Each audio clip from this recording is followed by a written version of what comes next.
જય શ્રી કૃષ્ણ જય હીરાભાઈ. શ્રી કૃષ્ણ સર. હીરાભાઈ, શું સમસ્યા હતી તમને? સમસ્યા મને સાહેબ ઊંધા ગેસની બહુ તકલીફ હતી. ગેસ થાય ત્યારે મને હોસ્પિટલ તેડી ગયા હતા ત્યારે એટલે સુધી મને ભાન ના રહેતી. એટલે બહુ ઊંધો ગેસ બહુ ચડતો મને. અને હાલત એટલી ખરાબ થઈ હતી ને કે મને કાંઈ ખબર જ ન હતી. મગજ બહુ કાંઈ કામ જ ન કરતું. અને એટલી બધી હાલત ખરાબ થઈ હતી. મને લઈ ગયા હતા ત્યારે ભુજમાં બતાડ્યું છે, મેં ઘણે ઠેકાણે બતાડ્યું છે. ત્યારે મારા હાથમાં 2 ઇન્જેક્શન આપી ત્યારે મને બહાર નીકળ્યું તો મને એમ થાય કે હું ક્યાં આવ્યું. એટલી બધું થઈ હતું. ઊંધો ગેસ તો મને બહુ હેરાન કરે છે. બરાબર. કેટલા વર્ષથી આ સમસ્યા હતી? આ સમસ્યા મારા ખ્યાલથી મારે લગભગ મારા નહીં હોત તો લગભગ 10-12 વર્ષ જેવું જૂનું હતું. ઓહો, એટલું બધું જૂનું હતું સર, બહુ જૂનું હતું. બરાબર છે. અને એના માટે લગભગ તમે કેટલી જગ્યાએ દવા લીધી હશે? લગભગ મારા સાહેબ મેં બદલાય લગભગ 5-6 ડૉક્ટર જેવા બદલાયા હશે. શું દવા કરાવતા? દવા એટલે એ લોકો ગોળી આપી દેતા ને બસ કલાક ખંડ જેવું રાહત મળતું, બાકી કાંઈ ને પાછું એ નહીં હાલત થઈ જતી. પાછી ઊંધો ગેસ જ ચડતો.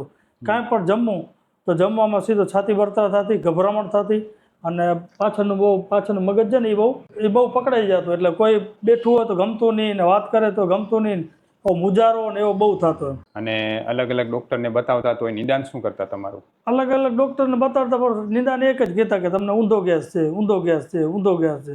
પણ એ દવાઓ કોઈ ફરક જ ન પડે. એમ કોઈ કહેશે આ તમને આનો ઊંધા ગેસમાં આ ગોળી લેજો ને આ ગોળી લેજો ને, પણ મને ગોળીથી કાંઈ ફરક જ ન પડે. એમ રોજ કેટલી ગોળી ખવડાવતા હતા? રોજ મને સમજો હું તો 3 ટાઈમ ક્યારેક ક્યારેક સાહેબ ગોળી ખાતો.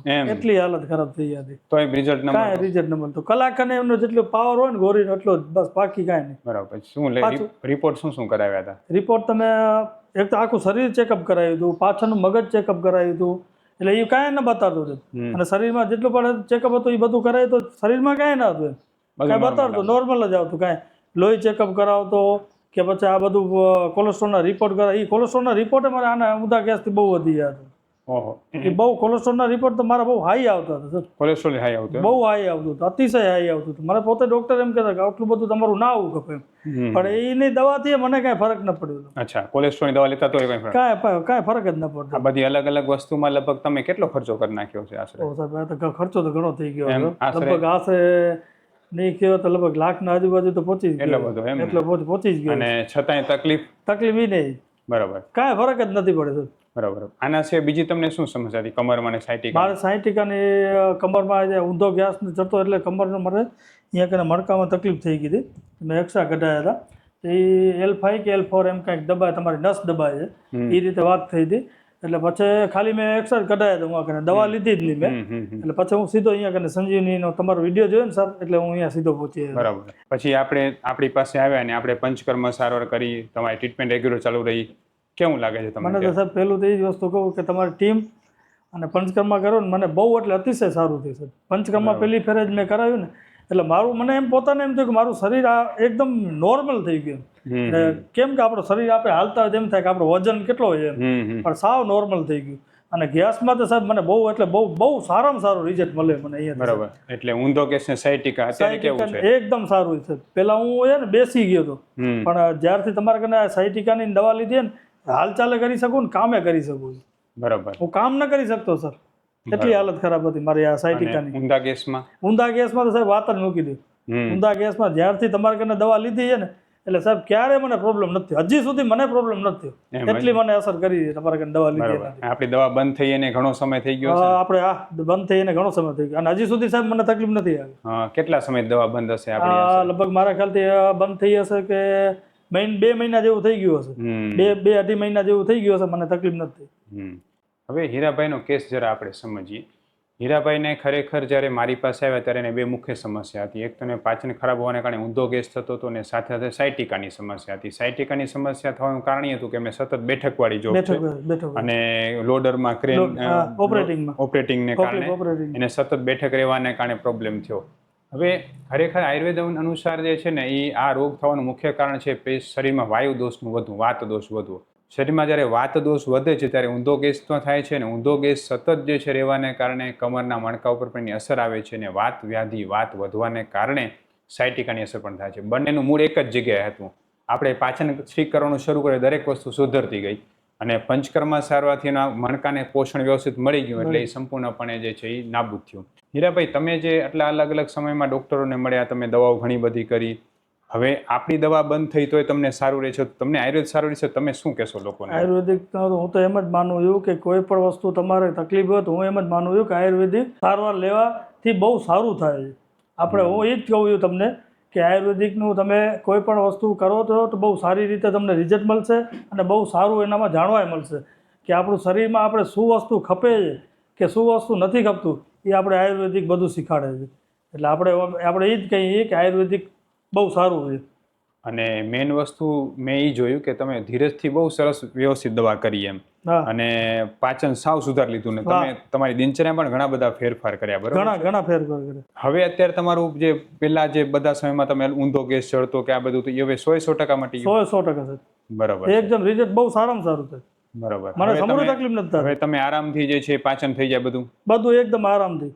બરાબર, બધું પાચન સુધરી સવારના જે ગયું, આપણે પાચન સુધરી ગયું, સવારના આપણે બરાબર લેટિંગ જે એકદમ બરાબર ક્લિયર, બધું કાંઈ નથી એમ. અને પેલા બહુ આળસ રહેતી શરીર? બહુ આળસ રહેતી સાહેબ, કામ કરવાની જ મજા ના આવતી સાહેબ. કાંઈ પણ વસ્તુ તમે કરો તો એમને તમારું મગજ જ અને દિમાગ જ કામ જ ન કરે સાહેબ. બરાબર છે. કારણ કે આ વસ્તુ ગેસ, ઊંધો ગેસ તો બહુ એટલે અતિશય ખરાબ હતો.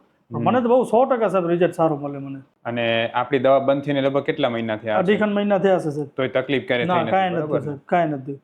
હું ડૉક્ટર વિશાલ પંડ્યા, એક MD આયુર્વેદ ડૉક્ટર છું.